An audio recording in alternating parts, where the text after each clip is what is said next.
खरगोन दंगे को लेकर मध्य प्रदेश के गृह मंत्री नरोत्तम मिश्रा इस वक्त इंडिया टीवी पर हमारे साथ जुड़ गए हैं। स्वागत है नरोत्तम जी इंडिया टीवी पर। सर, ये जो पहले तो दंगा हुआ है, ये दंगा ऑर्गेनिक नजर आता है, किसी एक्शन का रिएक्शन नजर आता है या फिर एक साजिश है?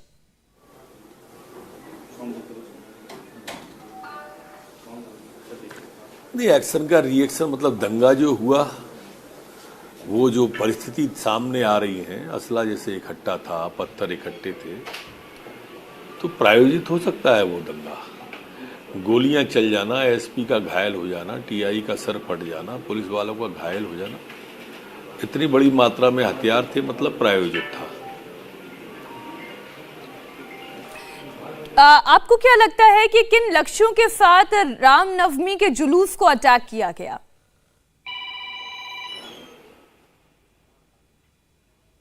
शांति भंग करना मूल लक्ष्य रहता है। ये इस तरह के लोग हैं जो टुकड़े टुकड़े गैंग की स्लीपर सेल है। अकेला खरगोन को क्यों ले रहे हो? देश में 12 जगह पर हुआ था वो एक साथ, एक ही दिन हुआ था 12 जगह पर। उसके पहले वो करौली में कर चुके थे। करौली में तो आज तक कोई गिरफ्तारी नहीं हुआ है। जो उसका मेन मुजरिम है वो आज तक गिरफ्तार नहीं हुआ है। हमारे यहाँ तो कार्रवाई हुई, इसलिए ये वेदना प्रारंभ हुई। नहीं, क्योंकि सवाल ये भी उठाया जा रहा है क्योंकि ये एक ऐसा राज्य है जहां बहुत जल्द चुनाव होने वाले हैं, इसलिए यहां पर दंगा भड़काया गया। हमारे यहाँ पर जल्द चुनाव नहीं होने वाले। जल्द चुनाव होने वाला प्रदेश गुजरात और हिमाचल है। आपको जानकारी गलत दी है, ये जानकारी गलत होगी, या वो जो बोल रहे हैं जल्द चुनाव वाले वो भटकाना चाहते होंगे विषय से। ये आप कह रहे हैं कि जिस तरीके से असलहा इकट्ठा किया गया, कट्टे तलवार लेकर एक एक करके हमला किया गया और एक पैटर्न के तहत हमला किया गया, तो इसमें साजिश आपको किसकी नजर आ रही है? अगर मैं मूल रूप से केवल मध्य प्रदेश की बात करूं तो आपको क्या लगता है अभी तक की जांच में क्या किसी संगठन के नाम का खुलासा हुआ?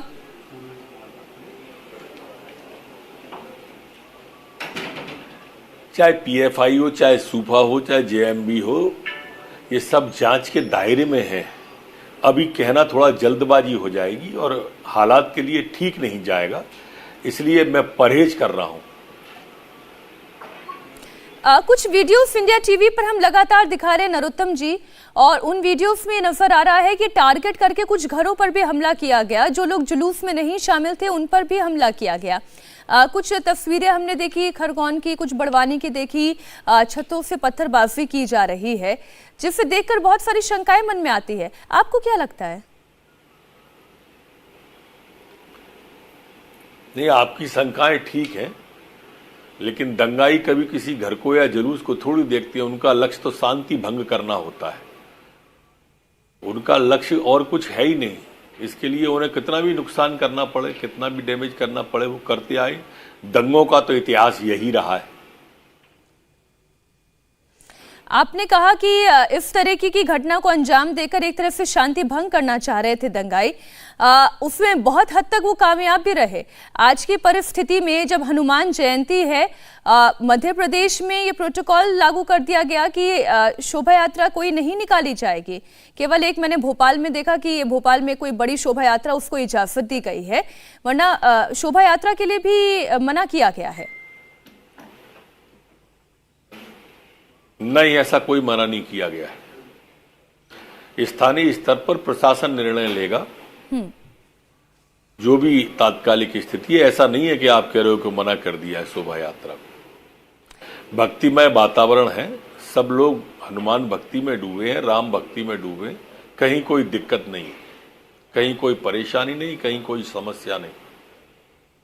सवाल ये भी उठते हैं गृह मंत्री जी की, जहां पर हमने तस्वीरें देखी खरगोन की ही अगर हम बात कर लें, रैली में रामनवमी के उस जुलूस में पुलिस की सिक्योरिटी भी दिखाई दे रही है। एक 30 सेकंड का वीडियो आज ही हमने दिखाया, पुलिस सिक्योरिटी भी है, उसके बावजूद एक पत्थरबाजी कर दी गई। मैं इस वक्त इंडिया टीवी पर दर्शकों को वो वीडियो भी दिखा रही हूँ। ये मतलब इतने हौसले कैसे बुलंद हो गए? जहाँ पे सरकार के तंत्र का, पुलिस का राज होना चाहिए, वहां पर इन दंगाइयों के हौसले इतने बुलंद कैसे हो गए?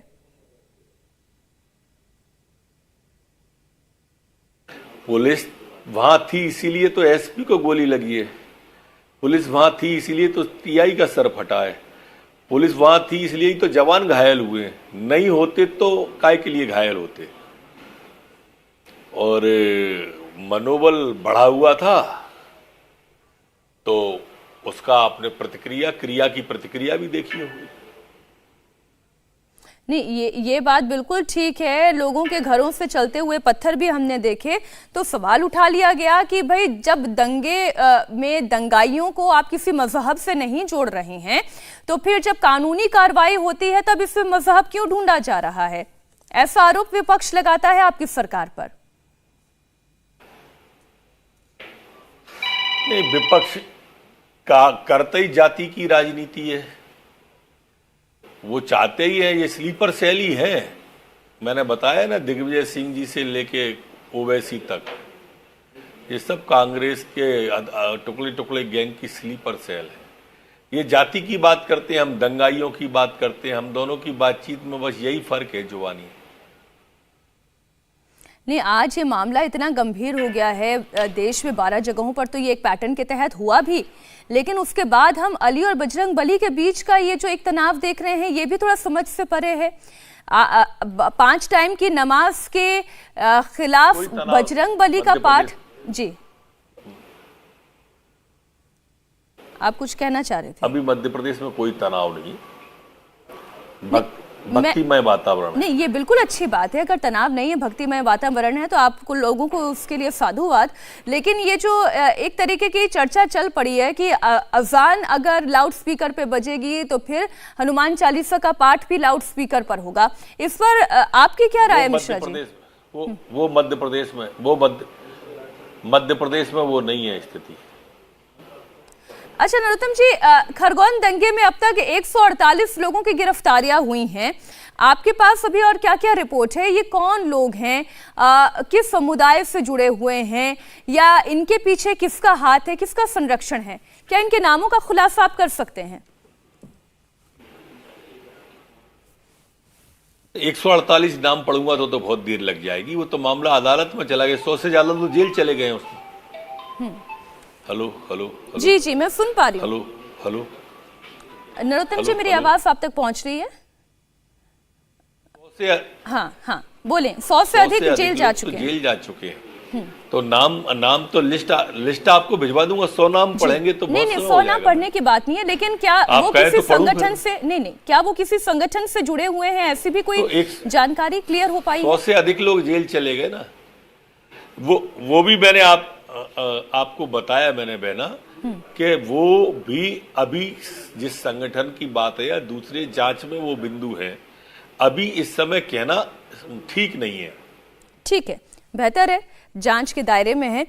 लेकिन जिन घरों को गिराया गया है उससे लेकर भी इस वक्त जो है सवाल उठाए जा रहे हैं कि जो घर नरोत्तम जी गिराए गए हैं उस पर कांग्रेस सवाल पूछ रही है कि आप टारगेटेड घर क्यों गिरा रहे हैं?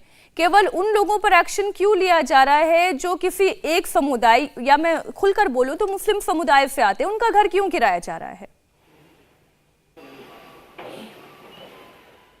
आप या कांग्रेस दोनों से निवेदन है कि अगर वो अच्छा होता, जब एसपी को गोली लगी तो कांग्रेस ने मौन थी, टीआई का सर फटा तो कांग्रेस मौन थी, पत्थर फेंके तो कांग्रेस मौन थी।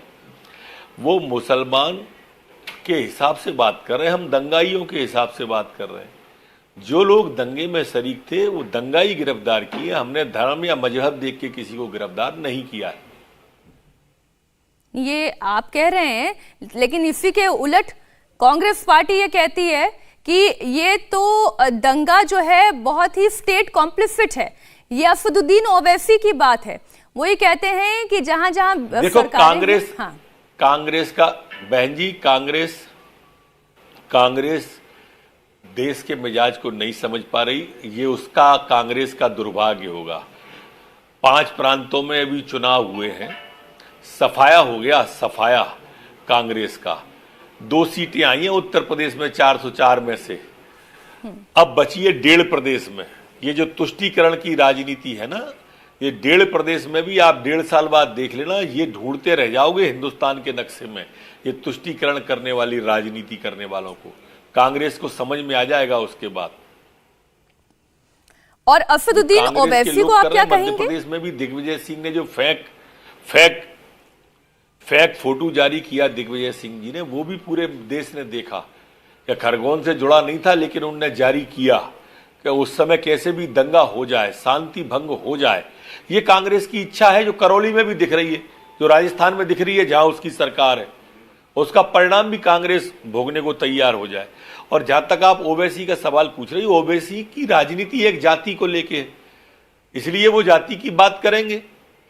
भाई ओबीसी की राजनीति कोई हिंदुस्तान के अंदर वसुधैव कुटुंबकम के सिद्धांत को लेके तो है नहीं, वो एक वर्ग के नेता हैं, एक वर्ग की बात करेंगे वो, बाकी तो और किसी के नेता है नहीं। वो ना वो खुद कहते अपने आप को देश का नेता, ना देश के लोग कहते कि वो देश के नेता है। इंडिया टीवी हर वक्त हर जगह डाउनलोड करने के लिए सर्च करें India TV news Google play store या ऐप स्टोर पर।